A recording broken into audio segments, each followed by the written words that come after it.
Hello and welcome back to Lorcana Villain. My name is Baker, and today we're going to be taking a look at the top 8 deck lists from Charlies Collectibles Shows, which was a 10k tournament which took place over the 22nd to the 23rd of June. At time of recording, they still haven't done top cut. They had their 8 rounds of Swiss on the Saturday, and Sunday is their top 8 cut. I think it's starting in a couple of hours my time. So this set of reviews will be going through their placements in Swiss. But once the full results are announced, I will update the description to let you know the final placements for all these decks. We had 153 players, so a big old field and a lot to play for. So we're going to get stuck into that. I do want to say sorry that I've been away for the last week or so. I have kind of been on standby for tournaments and events, but there hasn't really been anything going on.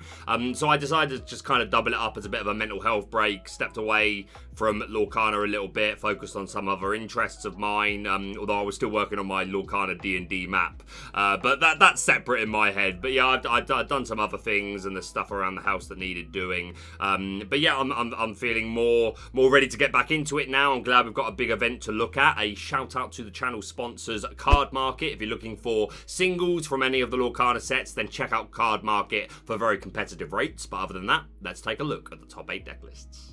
So these top 8 lists are fairly diverse. We have 2 Ruby Amethyst, 2 Ruby Sapphire, 3 Emerald Steel Bucky Steel, and 1 Sapphire Steel list, which I think is not bad going at all. Again, this is all just their Swiss placements. They haven't actually finished the top cut yet. But first place after Swiss, we have a Luca with some Ruby Amethyst. Now, at the beginning of format, I don't want to say ready to give up on Ruby Amethyst. I probably would have still stuck with it.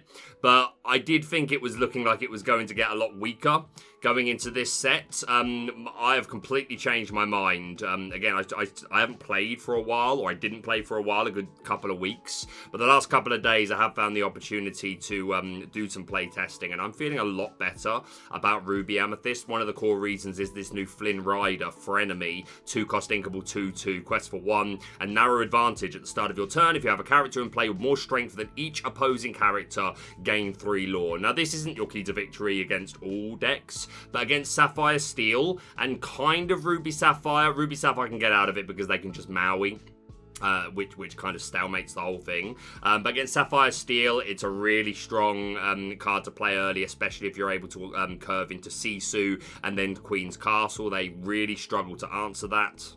And even if you're not curving Flynn out, if just later on in the game, when you know your opponent's lower on resources, you're able to stick him out next to a Fox or a Maui or a Medusa or something like that, then it can really help close out games. We're only running 4/1 drops, which I never thought the day would come where I would agree, but I'm now on this same count of just 4 Chernobog's followers. The main reason is because you're not really seeing a lot of aggro, so there's not as much need to always get down these 1 drops. But against Bucky, which is the thing that I was fearing the most, and I've always despised playing against Bucky, but I've worked out that your key to victory as the Ruby Amethyst player against Bucky is just don't do anything. Unless you are playing a Maleficent, which is drawing you a card, or a Rabbit, which is drawing you a card, or you're on the play, then you can go Chernobog's followers on 1 so that you can just fin through your deck and just help get closer to those key pieces that you do need.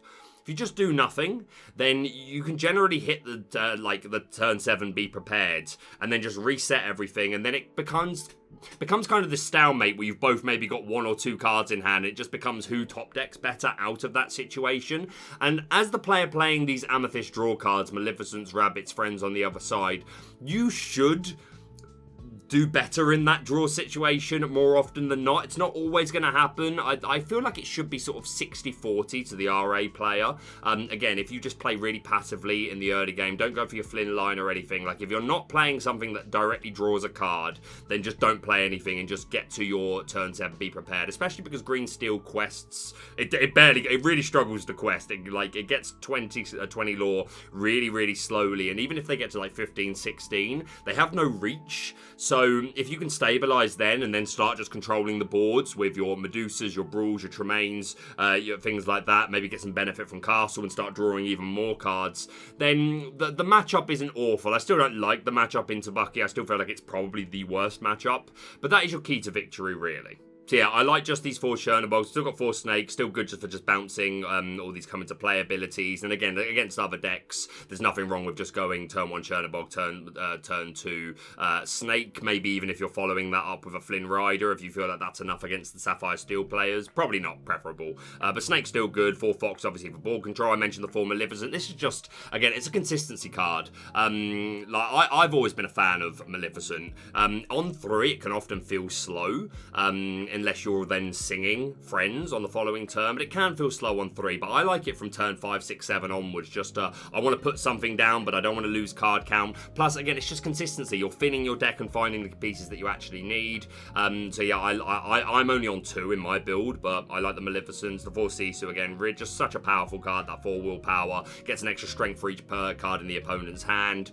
2 lore. This is fantastic. We've got the 4 Goat, the 4 Rabbit, the 4 Maui. We've got 3 Medusas, which are still really important for things like Robin Hoods, for later in the game Diablos, Beast Tragic Heroes, things like that. And we're also seeing 2 copies of Tremaine, and these alongside the 3 copies of Be King Undisputed would make me feel so good going into the... I mean, against Sapphire Steel, you've already got this really strong early line of Flynn, Sisu Castle. But yeah, like against their things like their Aerials, their Cogsworth, their Ward characters, these Tremaines and 3 Be King Undisputed should mean that they are never able to really rebuild, especially if they're not a wheel variant, which a lot of players have moved away from wheel.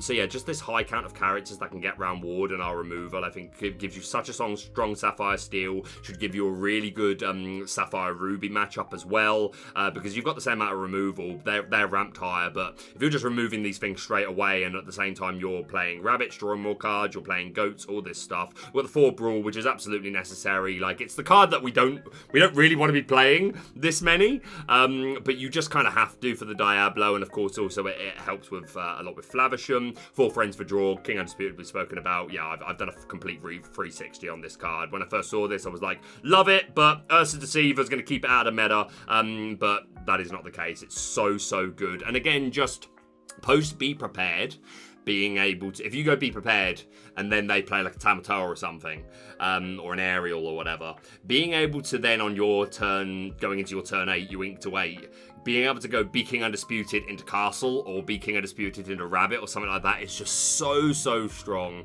So love it. We're on the 4 B prep here. A lot of players moving down to 3, myself included, but I think having 4 is still perfectly justified, especially because again in the Bucky matchup in particular, you want to reach it by that turn 7. So yeah, I like it. And of course the 4 Queen's Castle, I really like this build. There's a few count differences from what I'm playing, but I'm tempted to move closer to what this looks like. I think it looks really good.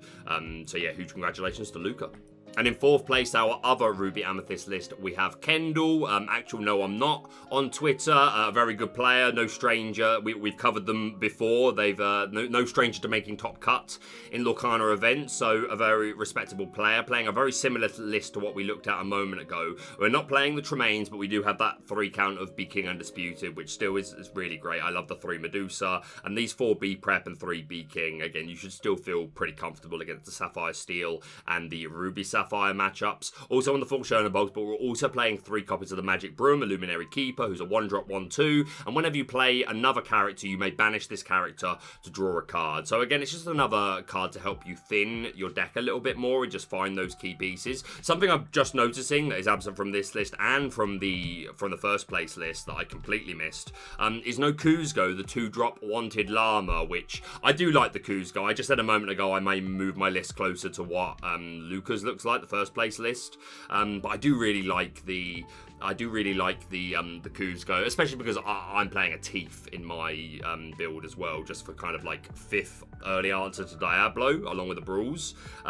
So Teeth with Kuzco feels like good. I suppose you could, like, again, I haven't tested without it. It always feels really strong for me personally. But again, Magic Broom kind of doing a very similar thing, just helping you draw and thin through and find those pieces that you need. A pretty standard bounce package here. I thought we had no goats, but we do have goats. We've got the 4 Frenemy, so we've got the 4 Sisu, and of course the 4 Castle, so we've got that line open to us. 3 Maleficents for some extra draw. Everything else super neat, super tidy, looks really strong.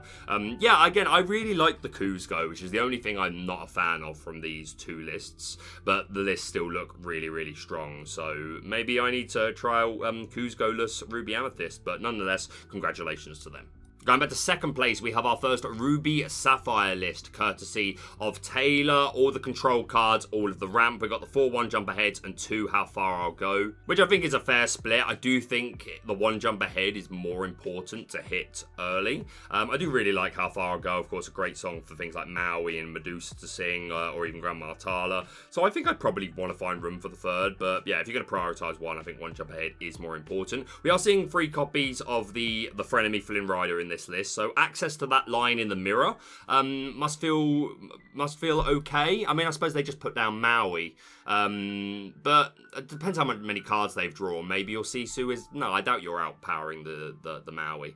I don't know how I feel about the Flynn Rider. It's probably for a specific matchup, which I'm not seeing in this moment. But again, I suppose even if you're not curving it, just later on in the game, if they've depleted more of their resources, if you're able to put it down next to Maui, Medusa, Tamatoa, Sisu, Maleficent. Yeah, I suppose it does make sense, to be fair. We've got 3 copies of the Emboldened Warrior, 4 copies of that Grandma Tala to help us draw cards and find key pieces, because that's what this deck can lack, unless you hit the absolute Toymaker dream in Hiram Flavisham. That's the first time I've ever called him Hiram. Delete that. Cut that. He doesn't have a first name. My man's name is Flavisham. 4-cost Inkable 1/6 when you play him, and when you quest, banish one of your items to draw 2 cards. If you are new to Lorcana, this is one of the best cards in the game, and absolutely is what makes Sapphire tick, because he can be an absolute draw engine. In that vein, we've got lots of items, 4 copies of Porpsicle, which lets us draw another card, and the second ability can also remove 2 damage, which is not irrelevant, especially for some of these bigger, bulkier bodies like Tamatoa and Maleficent. We've got the 3 ice blocks, so we have access to that,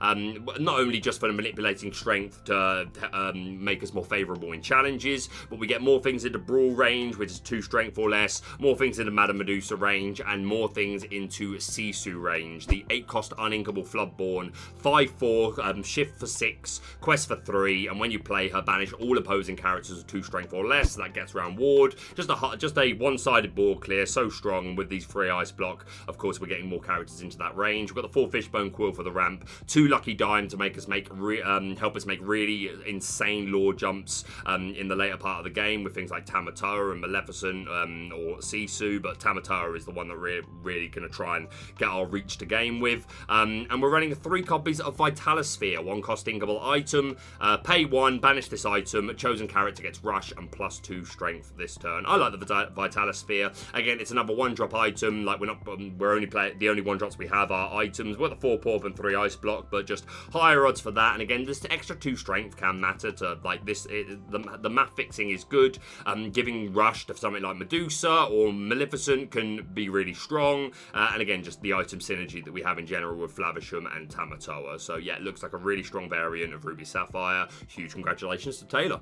And in third place, also on the Ruby Sapphire, we have Enrique, not playing that Frenemy Flynn Rider, but we are seeing 2 copies of the Emboldened Warrior Sisu, which, again, is just a nice early drop, but also running 4 copies of the Floodborn, so nice couple of shift targets for that. Tala for the draw, Flavisham for the draw, 4 copies of Medusa. We've got the 4, I didn't mention Maleficent in the previous list of what it actually does. It banishes a character, if you didn't know. Really good, especially in the Sapphire, mixed with Sapphire, where you're more likely to have them online. We've got a 4 Brawl, 4 1-jump ahead. Also the 4 How Far I Go. Again, I do think this is a really strong card. Lots of prime singers for this. Only 2 copies of Be Prepared. I think it's probably low, but let them cook. 3 Ice Block, 4 Porpsicle, the 2 Lucky Dime, and we're seeing 3 copies of the Great Stone Dragon. 3-cost Inkable, enters play, exerted, and awaken. Exert, put a character card from your discard into your inkwell face down and exerted. No Fishbone Quill, a statement. Enrique is like, no, I'm not worried about that quill. I'm just going to get lots of things into the discard quickly, and my ramp is going to come purely courtesy of 1 jump aheads, How Far I Goes, and Great Stone Dragon, which I don't hate it. I do think Fishbone Quill is really good. But again, it depletes your hand, which is what this deck is like.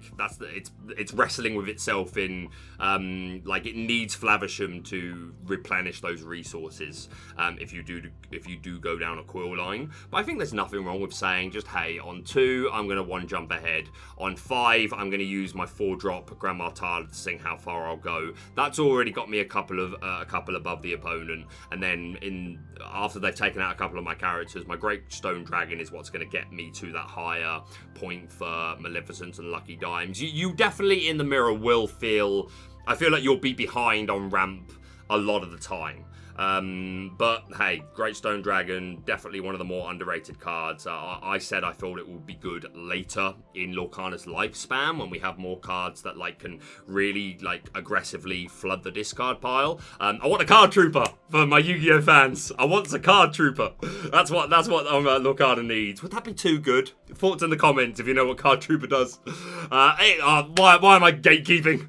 Card Trooper was a Yu-Gi-Oh card that had 400 attack points, but its ability was discard up to 3 cards from the top of your deck, straight to the discard, and you gained 500 attack for each one. So the equivalent would be something like a 1-cost character, a character of 1 strength that said, put up to 3 cards from your deck, from the top of your deck into your discard and gain a strength for each one. Would that be too good? Let me know. We're cooking. But nonetheless, congratulations to Enrique on 3rd place in Swiss. Moving on to top 8, we have the first of 3 Emerald Steel Bucky lists.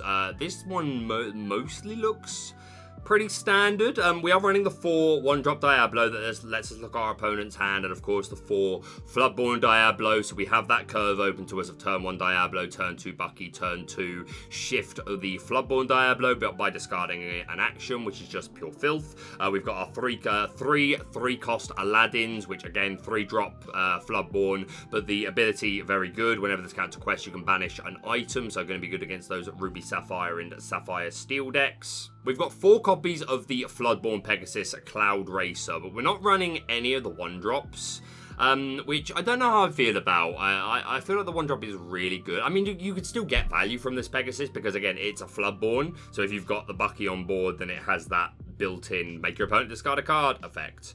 I suppose better in the mirror, I suppose, to not be running the 1-drop Pegasus. Makes sense. 4 Beast Tragic Hero, of course, 4 Robin Hood, no 1-drop, so we don't have that shift line open to us, but this is just fine as a turn 5 straight play. And again, Floodborn, so discard please. Just 1 copy of Tinkerbell. I feel like I'd like more of these. But 3 Baboom, giving us a really nice early game against opposing Diablos, Robin Hoods, Boring Sensation Cinderellas, all that jazz. We've got 2 copies of Rise of the Titans to help us with those pesky locations, most notably the Queen's Castle, but again also can banish items, so Fishbone Quills, Lucky Diamonds, things like that. We've got 3 copies of Sudden Chill to make our opponent discard, 4 copies of Let the Storm Rage On, 2 ping damage and draw a card, and 4 Strength of a Raging Fire, do 1 damage for each character on your side of the board. And of course we're running 4 copies of Ursa Deceiver of All, who can double sing songs, so combined with these, discard 2, 4 ping damage and draw 2, and just nice big numbers of Strength of a Raging Fire. We've got 2 copies of Along Came Zeus for spot removal, for anything with 5 willpower or less, which is quite a lot, and can help us take out locations as well. 2 copies of her We Don't Talk About Bruno, which is discard or just spot removal. If our opponent doesn't have any cards in their hand, then we just make them bounce back the character that we don't like and make them discard it. And 4 copies of the Hidden Cove, a staple at this point in the Bucky Steel deck list. 1 cost inkable location, 1 to move there, 6 willpower, no passive lore gain. Characters get +1 strength and +1 willpower while here, which just changes math for so many things. Suddenly now certain characters are out of Medusa range. Aladdin, Pegasus, Beast, Robin Hood are out of Medusa range. Anything that doesn't like characters with 2 strength or less, such as Sisu, the Floodborn, or Brawl, you're keeping out of that. Grab Your Swords now isn't taking out Diablo, which is quite big. A single Tinkerbell isn't taking out Bucky, so yeah, just a really strong card in this Bucky list, so huge congratulations to John. Next up, we've got Brian with a very similar list. They are running 3 copies of the Dreadnought Jafar as an additional 4-drop Floodborn and the Now Where Were We ability. During your turn, whenever this character banishes another character in a challenge, you may draw a card. So drawing cards as king, really nice stat line for the 4 willpower. Can be tricky at that early point in the game. It can check the board for its ability to draw cards. And of course, again, it's a Floodborn. We are running 4 copies of the 1-drop Robin Hood in this list, so we have access to turn 1 Robin Hood, turn 2 Bucky, turn 3 Robin Hood, which, as well as just being a good Floodborn line with Bucky, enables us to get Grab Your Swords online, which we're playing 2 copies of, which should really help you in the mirror, so I like that a lot. We're also running 3 copies of the His Own Biggest Fan Flynn Rider, 4-cost uninkable 2/3, evasive, and quest for 4, but this character gets -1 lore for each card in your opponent's hand. But again, the name of the game, make them discard, so then Flynn Rider can get you a lot of reach or just help you catch up with your opponent. opponent. So yeah, really nice inclusion. We're seeing 4 Tinkerbell here, so I really like that. Nice mid-game board control. Looks really, and the 2 Hidden Cove in here, and 3 copies that we don't talk about Bruno. And I keep forgetting to talk about this Ursa Deceiver, just because at this point, she's part of the furniture.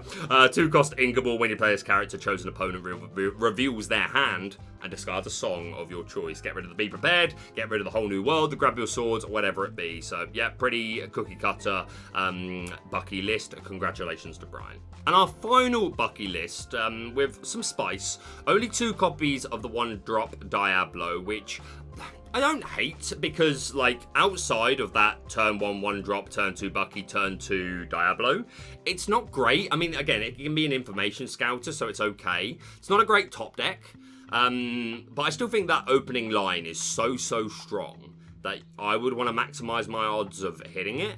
But I think I can see the thought trail between going down to 2. Again, it's a bad top deck, and you don't need more than that opening 1. We are running that Robin Hood line, but we're not running a Grab Your Swords in this list. Instead, we're opting for 2 copies of Avalanche. 4 cost uninkable, deal 1 damage to each opposing character. You may banish chosen location. So we don't have access to take out opposing fields of Buckies from turn 3, the way that the previous list did with Grab Your Swords. But turn 4, we can play this Avalanche and get rid of at least the Buckies, and also the opposing Pegasus 1-drops if they are playing them, which is maybe why more players are moving away from that Pegasus, because again, this list also not running the 1-drop, but running 3 copies of the Floodborn.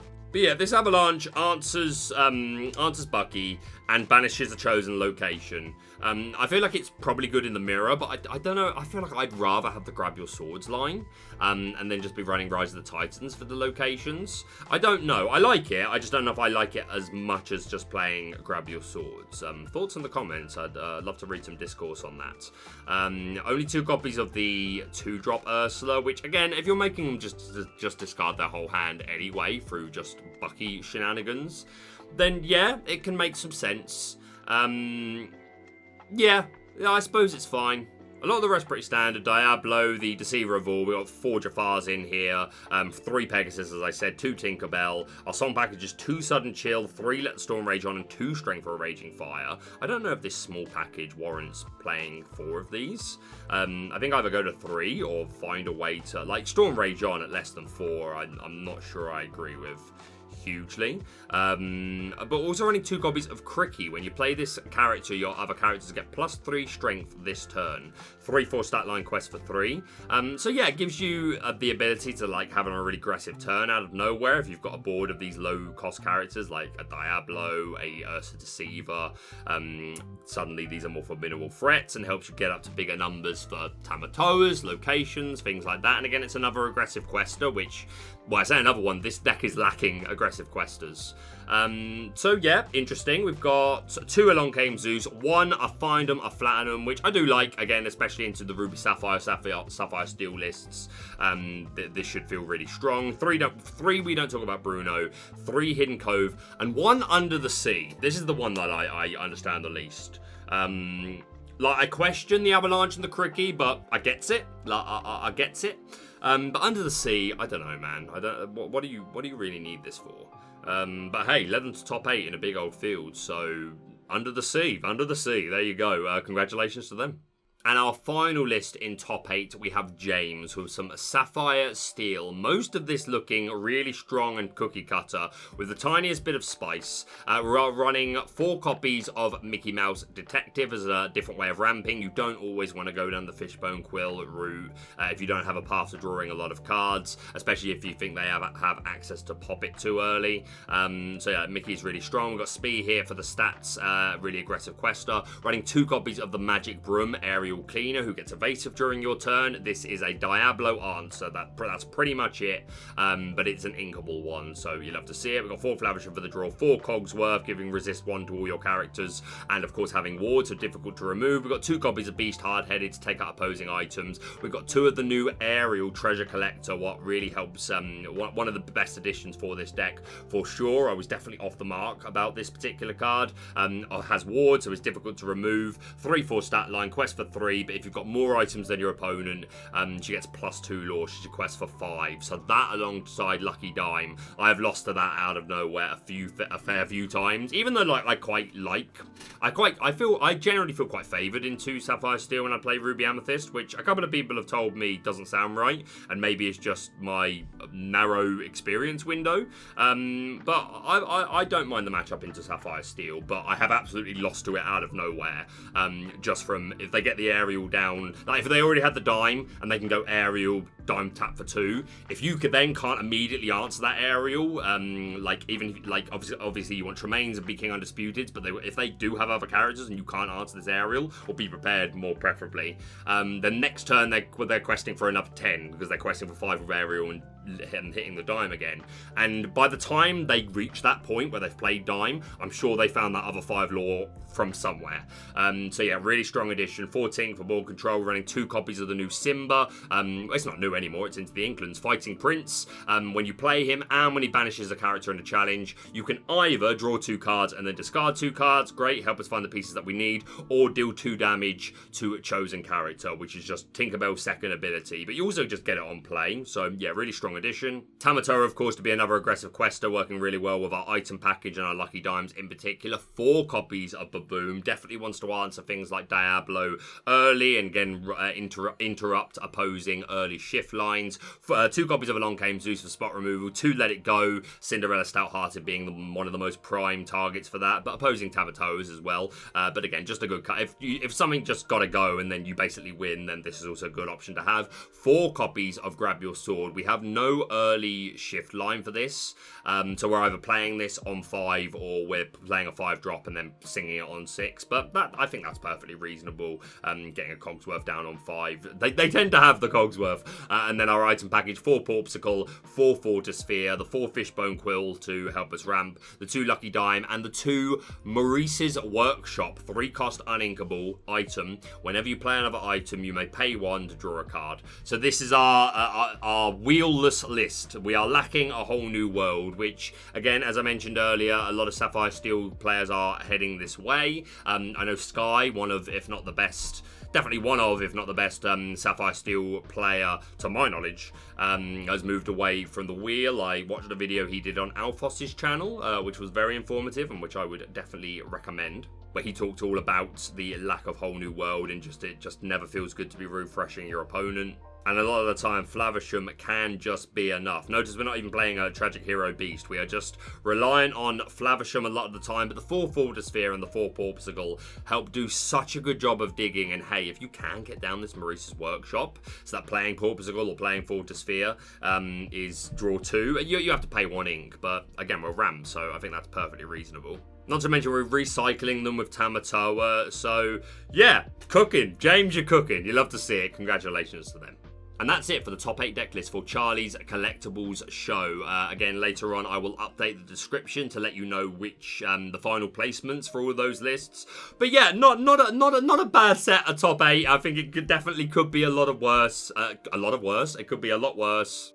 4 ink combinations represented, 3 of those being Bucky is probably still upsetting to a few people. But yeah, I think Ruby Amethyst is much better position than I thought it was going to be. Ruby Sapphire is still just a really strong deck. Sapphire Steel adapting and still finding some being represented in the top cut, which you love to see. But yeah, I don't know. I'm kind of all the way back on Ruby Amethyst at the moment on that train. I feel like it's strong into a lot of the meta at the moment. So yeah, I'll be very interested to see the final placements for these set of lists. But yeah, that's it from me for now. Thank you so much for watching. If you're brand new to the channel, please subscribe for all things Lorcana. Hit that like button to show support, and we'll see you soon.